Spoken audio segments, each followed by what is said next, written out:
Hello, everyone, and welcome back to another episode of Friday Food Fight. My name is Wes Christian, your host for this week, and I want to thank you all for joining us once again for an amazing episode. As always, we are going to be interviewing a very special guest this week, and I am joined by Mr. Bart Christian, nationally recognized speaker, to introduce our special guest for this week. So, Bart, why don't you go ahead and do the honors for us? Well, Wes, it's always a pleasure to be here, and it's always a pleasure to be able to talk to such great people across the country. This Zoom thing is not the best avenue, but it is always good to see a smiling face. And today we have a smiling face, and that's Mr. Chris Derico. Chris is actually the incoming vice president for the National School Nutrition Association. Just recently got elected. Congratulations on that, Chris. And I know that you serve now as the child nutrition director for Harris County, and you have got such a broad reach across education. I mean, it's such a you've been in had so many roles. I'm just going to read them. I mean, you've been started as a teacher. God bless you. And were you an elementary school teacher, high school teacher? What kind of teacher were you? I taught sixth grade math for 3 years. Wow, sixth grade math. That is just the age where they start to turn. That is correct. That is right. You've been a principal, been assistant principal. You've ran the central office at Lewis County, including child nutrition, which I know a lot of directors that wear a multitude of hats, and I can just imagine the hats. Yes, that provided me a good foundation for, education administration period. I started off as a child nutrition director, but I spent 17 years in the central office in Lewis County, and it seemed like my roles grew as the years went by.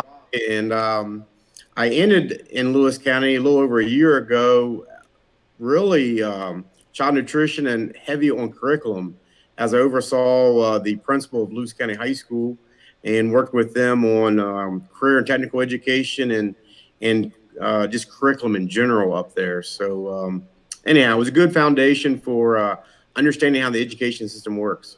And then now you've recently made a move and become the exclusive child nutrition director, I guess for now, at Harrison County Schools, also in West Virginia. And one of the things I read in your bio that you sent me, that I know that we kind of share, is that you said child nutrition is one of the pieces that I hope to bring more focus to the importance that child nutrition plays in education. Talk about this in the shows that we've had, talk about how critical now that different level than it ever before in the eyes of the country and in the eyes of boards of education, but critical to the health and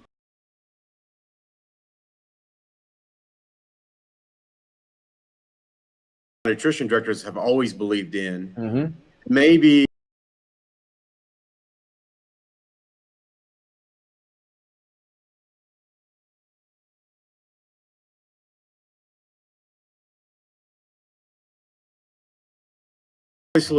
we can talk later, but we did respond to COVID, school closures, and making sure we continue to feed children throughout this time period.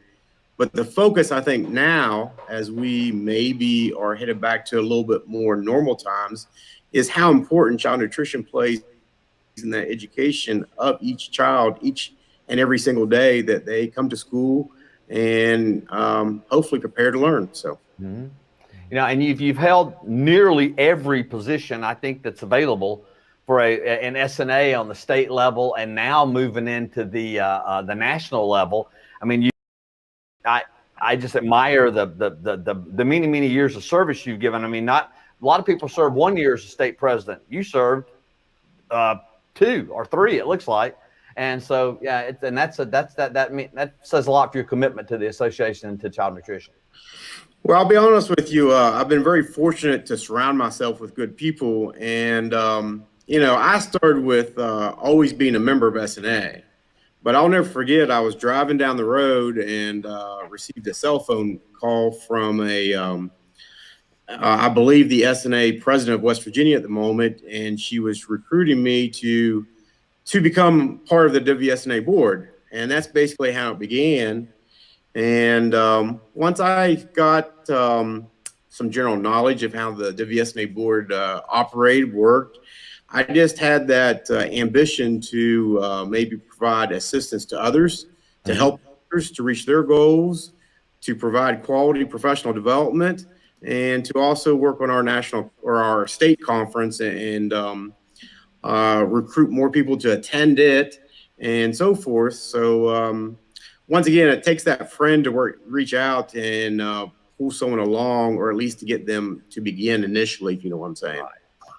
I think we're going to see a resurgence in state conferences too over the next couple of years with COVID, districts not really either allowing travel or having the budget for travel. And then people's reluctance to just gather in large groups from across the country and fly on airplanes. I think state associations, state conferences are going to see in the coming year, 18 months, maybe 2 years, a renewed interest by people across their particular state. Obviously, I almost would say it's been a roller coaster year over the past.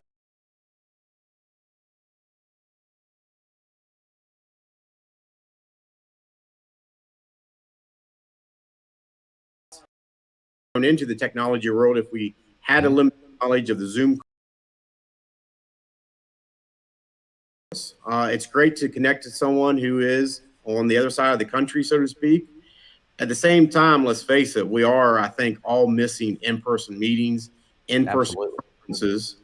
So once again, the challenge moving forward is when can we have in-person conferences again? And then it's going to be a balancing act of when do you use technology and when is it strictly an in-person meeting, in-person conference. I think that's what the challenges are moving forward. And I think it's a good balance. We just got to work on it from there, from this point on. I think we're all dying to go back to an SNA conference as soon as possible. We are. We all feel it's safe to do so and so forth. So. Okay, so let me switch gears on you for a second. Okay, so I learned that you're a big Pittsburgh fan. You like the Penguins, the Pirates, and the Steelers. Well, obviously, when it comes to professional sports, this part of West Virginia seems to go north to Pittsburgh for their professional sports, since West Virginia does not have any professional sports teams. So, yes, I do follow them as much as possible. And you're a West Virginia Mountaineer. You graduated from West Virginia. That's correct. So we live and die by the gold and blue. In this parts of the state, at least. So one more thing before I get into the first question is tell me what a pepperoni roll is. Well, that's a West Virginia-born food product. A lot of history to that pepperoni roll. I didn't brush up on my history before I came on, but basically it was a food that coal miners used because it was shelf stable, something they could take down in the coal mines, provide them nutrition throughout the day. And it's become the West Virginia food, so to speak. You can't go to a grocery store or convenience store without fresh homemade pepperoni rolls near the counter or whatever for you just to pick up and so forth. And to be honest with you, it's probably the favorite student lunch throughout all of West Virginia. Right. So schools, that's probably what they focus on, or their specialty when it comes to homemade item is going to be their pepperoni rolls. So. Yeah, I saw a video on your Facebook page of somebody in your staff actually making one, and I was like, I'm gonna have to show this to my wife because they look good. Well, I'll be honest with you, I don't know why. Part of the regulations, pepperoni is considered shelf stable here in West Virginia. It's my understanding that in other parts of the country that is not true. So one reason that prevents pepperoni rolls from taking off in other states and so forth. But I have picked up some pepperoni rolls and mailed them to some friends in other states who just wanted to try them and so forth. But actually, I've always wondered when I stop and go to a game or just off to an evening out somewhere and I need to grab a quick bite, that's what we all go to here in West Virginia. I don't know what other states are picking up, if you know what I'm saying. That's just our go-to item. So. They look great. And, as we kind of get into the show, one last thing is, as we said earlier, you've got this broad understanding of education from from the classroom to the lunchroom and every place in between. But I know you have one particular love, and I this particular time of year you told me is very special to you, and that you just love March Madness. So fill us in on that little bit about you, Chris.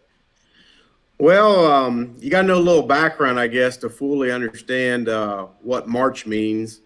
But first of all, I'm a high school and a college basketball official. I referee at the Division II level and below.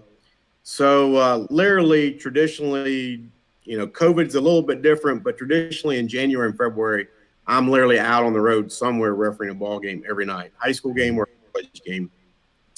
So obviously throughout the wintertime, January, February, there's a little wear and tear on your body physically. There's a little wear and tear mentally. And March comes, there's a little bit more excitement in the air. It is tournament time, both high school, college, locally, the games here, and then also what's on the TV.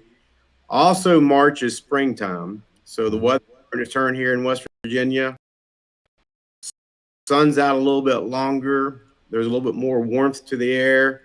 So I think psychologically, there's just that rebirth. There's a little bit of excitement in the air and so forth. So between spring, summer finally appearing, basketball season coming to an end, but yet we're still in the celebration of the tournaments and March Madness. It's a good time of year, if you know what I'm saying. So. I do. I agree. Yeah. I will share one more story about West Virginia is a little different this year with COVID. And school basketball season until March. So the first games of basketball for high school in West Virginia did not play until March 3rd. So we're just now finishing the first month of our basketball season, still plan on playing throughout April with the tournaments, the state championships, late April, early May. So it's definitely a little odd this year, just having basketball this late, if you know what I'm saying. So when I finish this interview, I'm off to a game. How's that for you? Very nice. Well, before we dive into some of the kind of questions we've got laid out for you, I'm so curious about this pizza roll or this pepperoni roll. So is it just pepperoni with like wrapped with cheese, or is it vice versa, or what exactly is it? Because I've never heard of this before. Well, Wes, the original pepperoni roll would have been nothing more than pepperoni rolls or pepperoni sticks. Okay. Are rolled in raw dough and then it's simply baked. So you'll be biting into a small loaf of bread with pepperoni sticks in it. Now, obviously, through the years, there's variants of that recipe. Some people will tell you they prefer the sticks. Some's going to tell you they prefer slices of pepperoni in the roll. Then you can get into adding cheese to the pepperoni roll. And then, of course, a lot of people will take the finished pepperoni roll and slice it and possibly add more cheese or peppers and so forth. So there's a variety of things you can do with it. But the basic roll is nothing more than pepperoni and bread. I am so surprised this has not caught on in other places, because I've never heard of this before.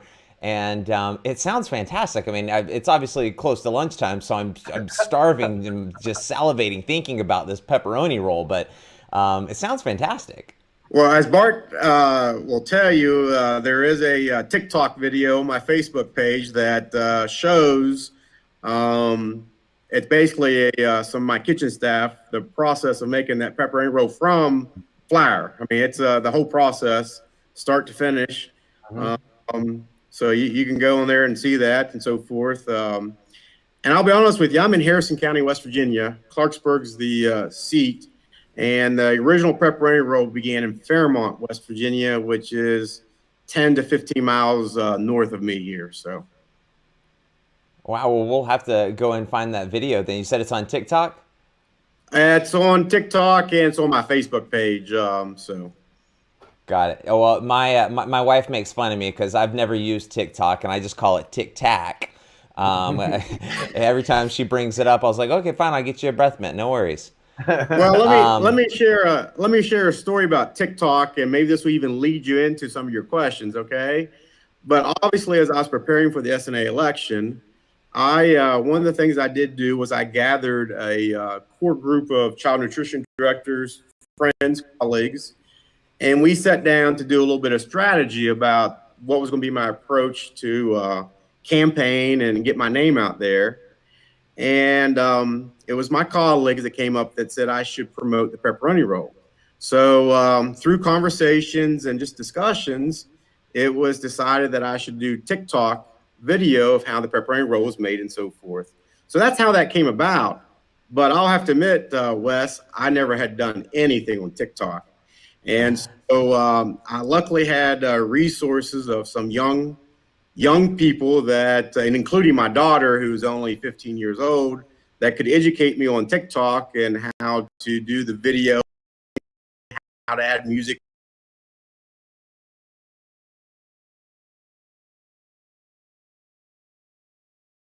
in TikTok and an email or something. How it was spent.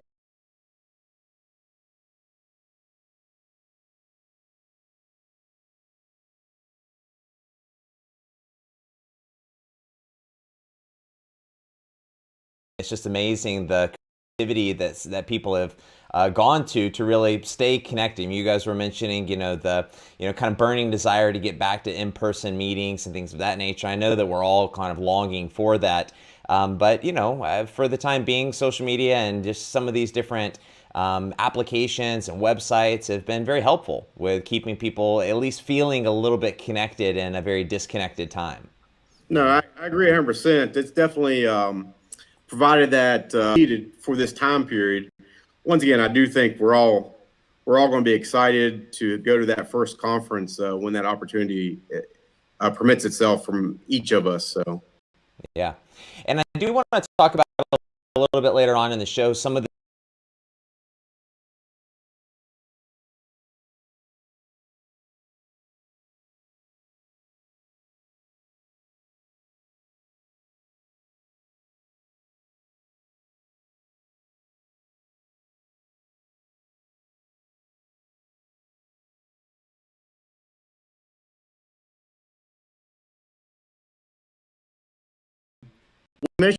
things, it's March Madness, so it's obviously basketball, a little bit of obsession.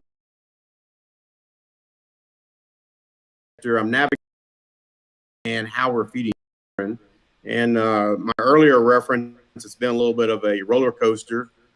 We've had to change our format at different times on how we were doing things because students were in school part of the time, and so forth. And we can talk more about that later. But the other thing that's on my mind is maybe some personal time because it's been a very busy year, and I do have a little vacation.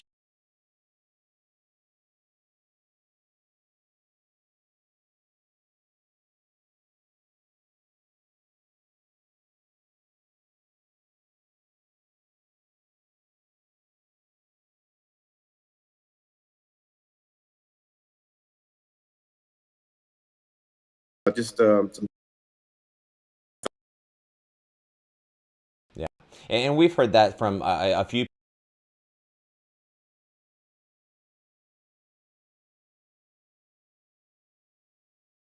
those moments with family and the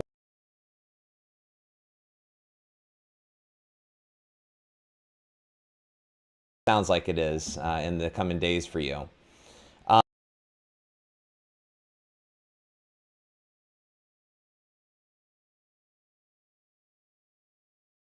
Um,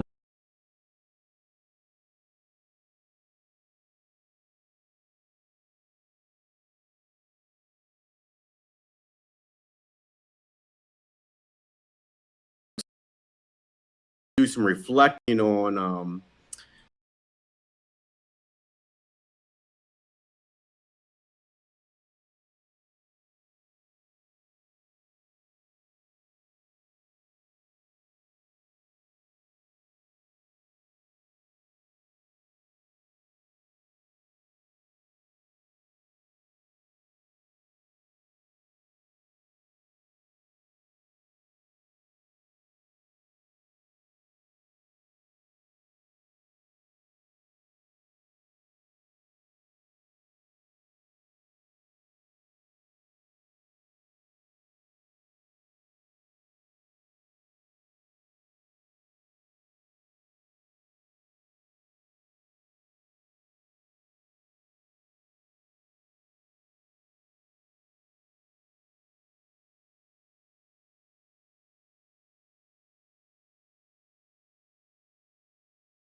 So, anyhow, the one thing that I realized about my father was, regardless of his schedule or my schedule,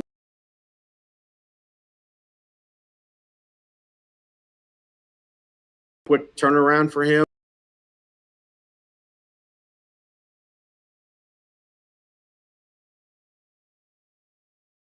There's what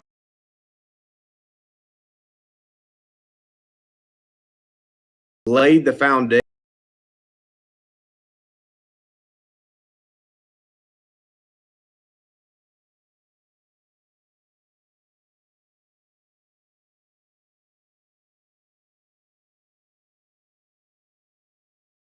Doing that.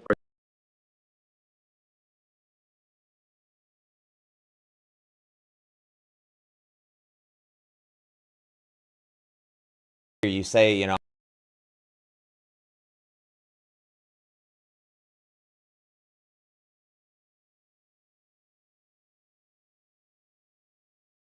nutrition and the food service industry in general.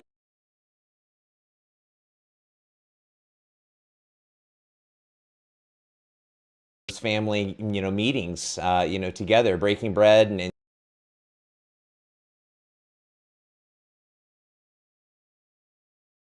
and really the opportunities in the industry and the changes that have happened.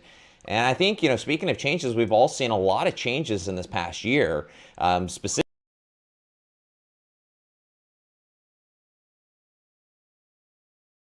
whether it be a business pivot or whether it be just an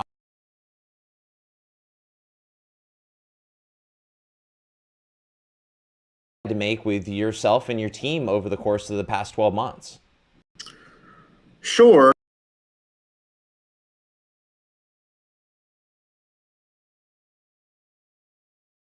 Made the decision to move from Lewis County to Harrison County back in December of like 2019. And I was hired either in December or January, but had negotiated a March start date. So all that was prior to the words COVID being mentioned. We had delayed my start in Harrison just so I could finish up some business in Lewis and so forth. And so in West Virginia, the schools closed, and I had one more week in Lewis County. So I was in Lewis County trying to begin the emergency feeding process and procedures that we were going to implement there. I was staying in tune with what was happening in Harrison County and even assisting a little bit. And then 1 week later, I showed up at my office in Harrison County, literally with no one else. As I sometimes like to joke, you know, I knew nothing. I didn't know how to use the telephone, didn't know where the bathroom was. I mean, I was starting at ground zero, so to speak, and trying to get up to Harrison County procedures and what was going on, and starting to navigate how we were going to continue to feed kids and so forth. So that was a major pivot, just switching districts and so forth. And to be honest with you, I haven't looked back once. I've been very happy with my decision, even though there's been challenges and hurdles that maybe most people wouldn't have had to navigate with COVID. I don't have any second regrets there or anything. Once again, I think we're all in the same boat. I know we went from feeding kids every single day, making food was available at the front door, so to speak, on a daily basis, to we distribute to once a week. We've used some food boxes that we've purchased from others to distribute. And then we started navigating back to school, and kids were going to school twice a week, remote 3 days, and trying to provide the meal service, you know, all 5 days, the 2 days they were in school, plus the 3 days they were at home. So once again, I got to give accolades for my staff for being the ones that pivoted. They've often had to change, and sometimes it was frustrating or challenging, I should say. But once again, they've lived up to the task, and maybe they were nervous, maybe they didn't feel comfortable at first, but once they got through the hurdles, then they felt comfortable, and they have performed extremely well, and we've all been very happy with them and so forth. So, Hey, Chris, one thing I noticed in your information you sent to me was that you've worked out some kind of, I guess, partnership or maybe some kind of program you're doing with FedEx. which I thought was, I mean, I don't have many details here. I'm anxious to hear some because it sounds pretty innovative. And how are you, and how's that working for you? Well, I should say that basically, as of March 1st, in my district and in most districts, in some form or another, we went back to school full time here in West Virginia. So obviously, I'm providing meal service to the students in school 5 days a week now. Mm-hmm. We were also asked to continue our food service for students that were at home learning virtually and also homeschool students and so forth. And obviously, since we're operating the summer food program, we had that opportunity. The challenge I had was how could my staff do that when they're obviously taking care of students who are currently in school like they've done always in the past? And once again, the one thing I can always say is I try to always network and learn from others. And that way, if an opportunity arises, I can use what I've learned from others to my advantage in my situation. There was a local company that is within my region. They're only 20 miles away, probably, that had started preparing food boxes for both schools. They needed them, and also they do business and so forth. So it was actually a company that worked out with the idea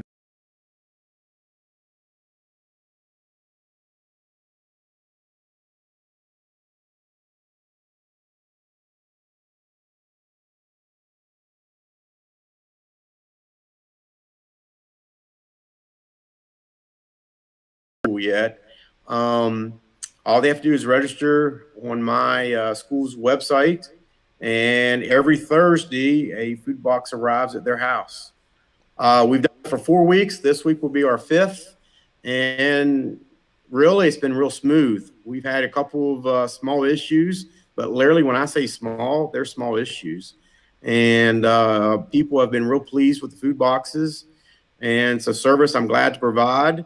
And once again, it just was something that I was in the right place at the right time. This company had explored this for a couple different reasons, and I think FedEx maybe even worked with this company so the shipping prices were appropriate for us and so forth. So it's been a good system for us. So. That's very cool. That's very Yeah. cool. How have you gone, just out of curiosity, how have you gone about marketing this? Because this is a very unique thing. This is the first person that I've heard mention doing something like this. What is your kind of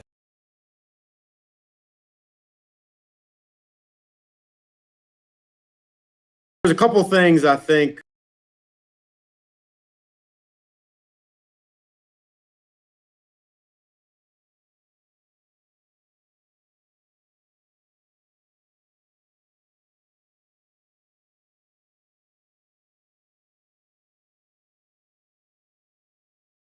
Harrison County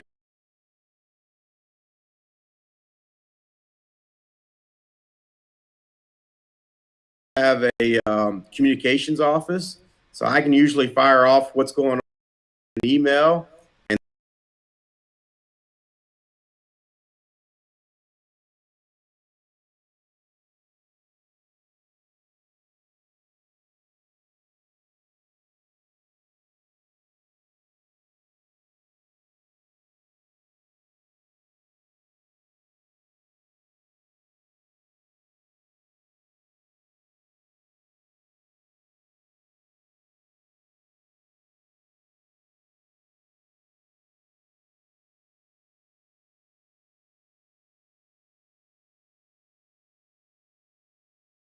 really play into your current role as a child nutrition director and influence maybe some of the things that you do and maybe the approaches that you take with your team? Well, I think obviously I'm involved in general central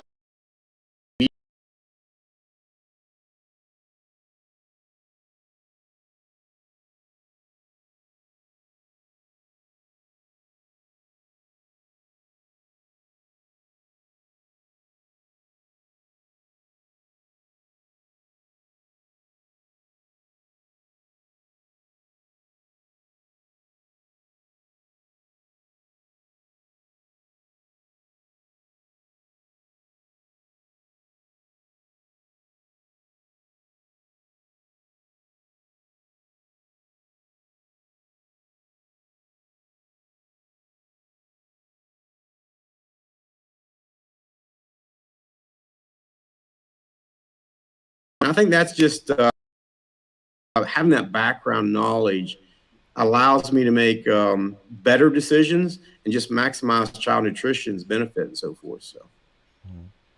And since you referenced the summer feeding programs, what are your thoughts on the extension of waivers for this year? Well, if you're mentioning the fact that they've been extended through September 30th, I think that's great for child nutrition directors to know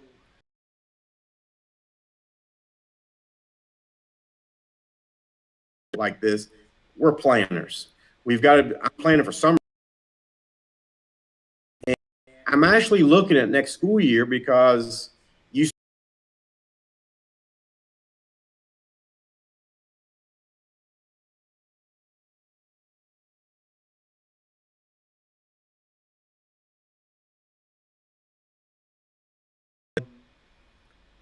obviously, I'm glad that we had the summer food program waivers and could use the summer food program during. What's occurring now is what's next. What's next for child nutrition?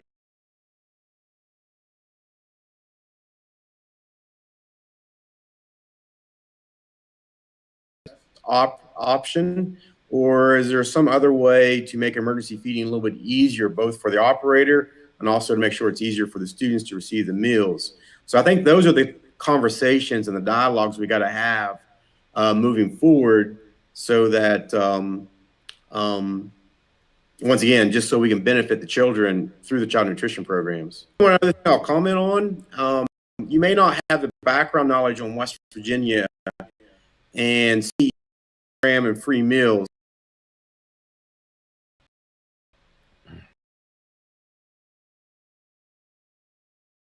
All but 10 are totally CEP.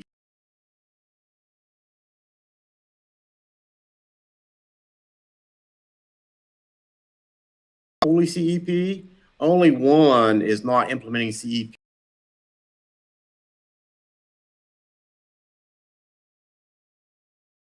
Harrison County was one of those schools that there was a handful of schools that did not receive free meals. Obviously, this school year with COVID, we're allowed to do that. And I also, without going into all the details, had already been working on to make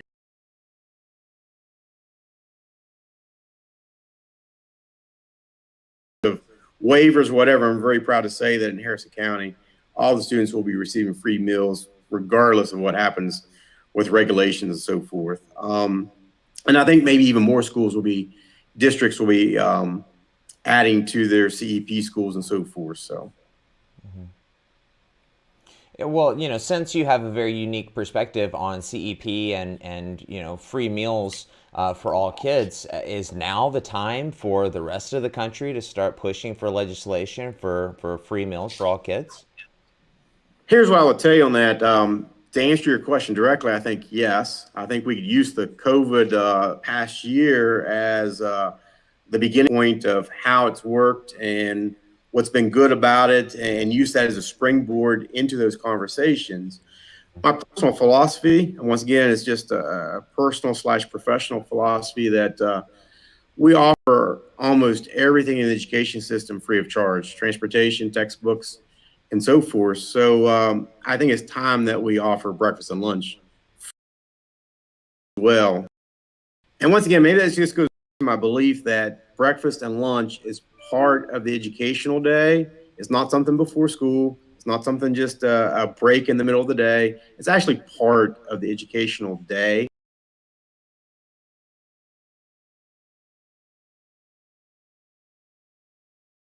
You and I both participated in LAC, our virtual LAC we had a couple of weeks, or like about 3 weeks ago now, I guess. I'm going to be, I was involved in several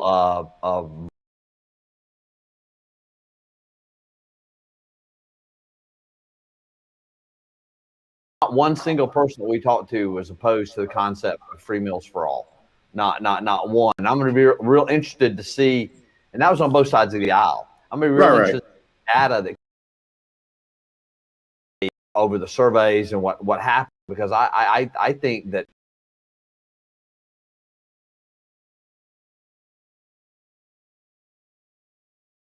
they've done it programs. So why not just make it a part of what you get? So there's not this lunch shaming thing, these budget. It just would solve so many problems. Mm-hmm. No, I agree. Once again, I think COVID has taught us quite a bit. We've always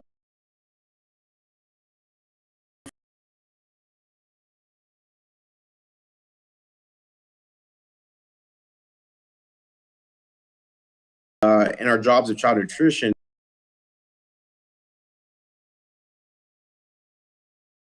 just making all meals of situation and so forth. So, yeah.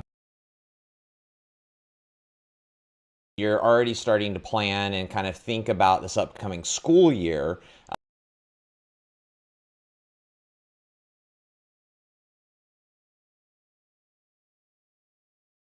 Of either keep them motivated and inspired for this upcoming school year, whether it be well,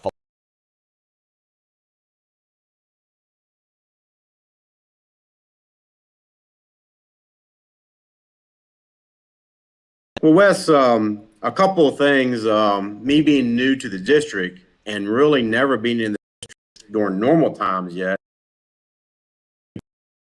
school 5 days a week, being in March, I have the philosophy, I just want to get through this year. In other words, I mean that in a positive manner. I don't want to throw anything.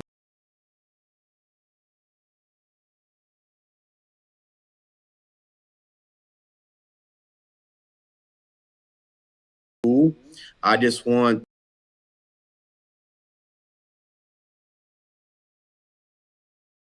food distributors low on certain things. So once again, navigate that, get through the end of May.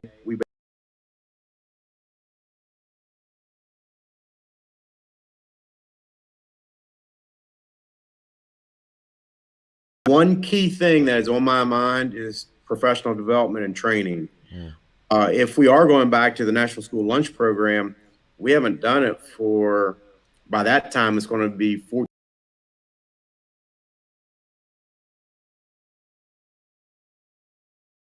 So that's the first thing. And that, I would love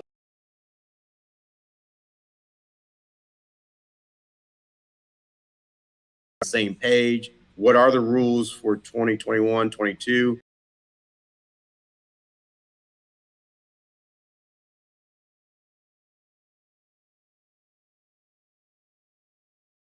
So, professional development.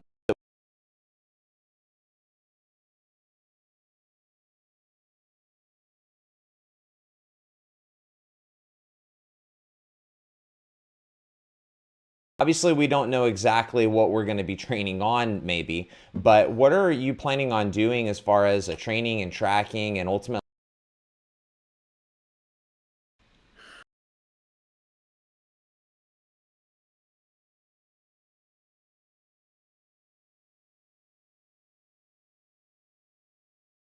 everything was so unpredictable that it was tough for me to work with local farmers or my regional hubs of local source food because I didn't know what my supply and demand would be.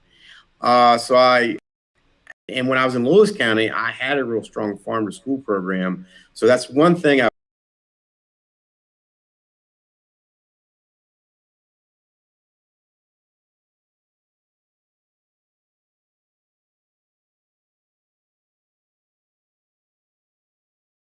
now actually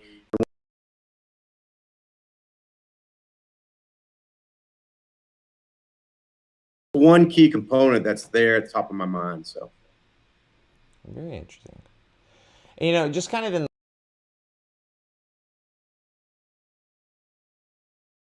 the end of the school year, heading into summer and planning for the upcoming school year.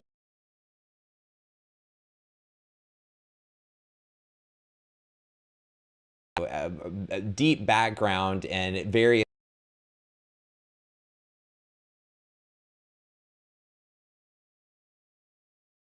planning months ahead. well,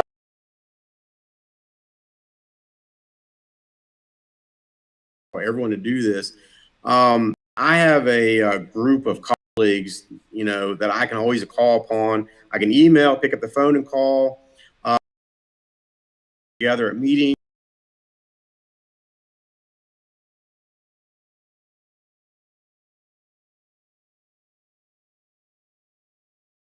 On your end, I think that's so much the key.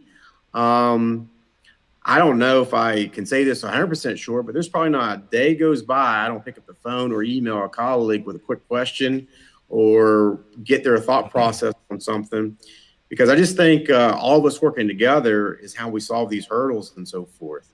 And obviously over the past year, trust me, I was on the phone a lot or email.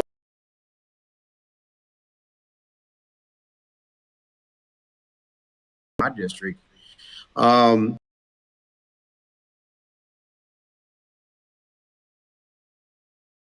once again, the lesson. So that's what's missing about in-person meetings. If you're doing a Zoom,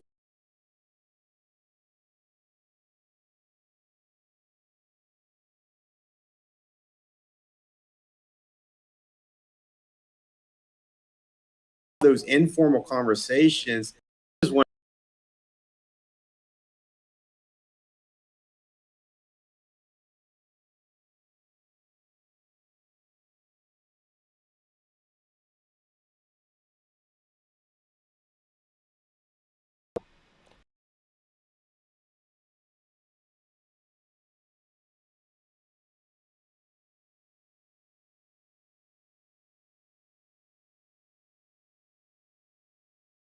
been elevated to a place and status in school districts and communities across the country that it's never enjoyed before. We always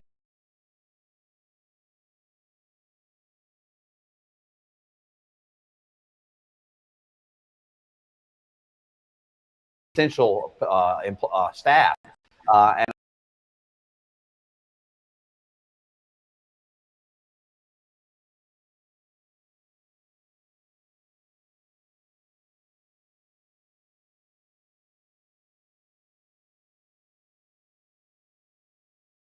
allow the things to get back to normal. Then all of a sudden, nobody's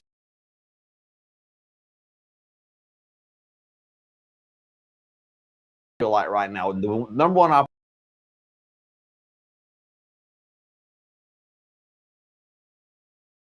that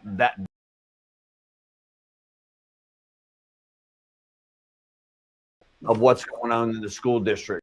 The administration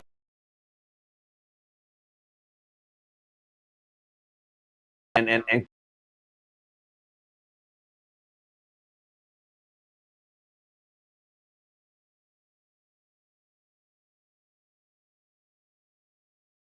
I mean, I talked a lot and I apologize, but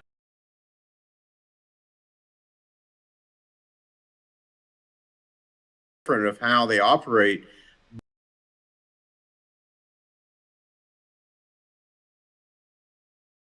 Administrative meetings or bi-weekly administrative meetings.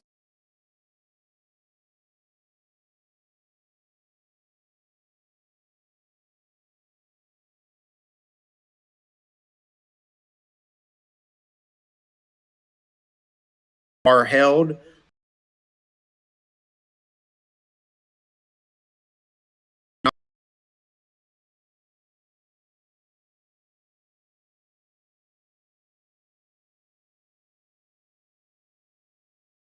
some information.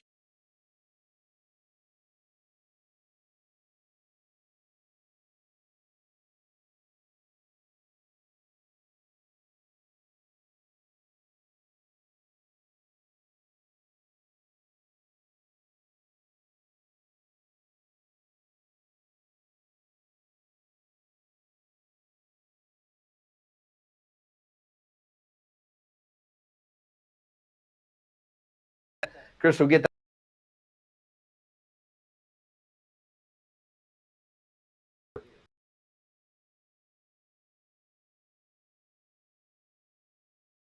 I'll send it to my social media specialist to make sure there's posts.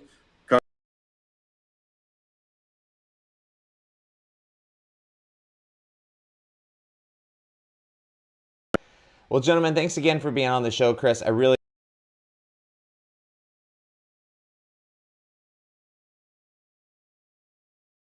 another episode of Friday Food Fight. We look forward to seeing you here again next week at 12 o'clock Pacific Standard Time. Take care and have a great week.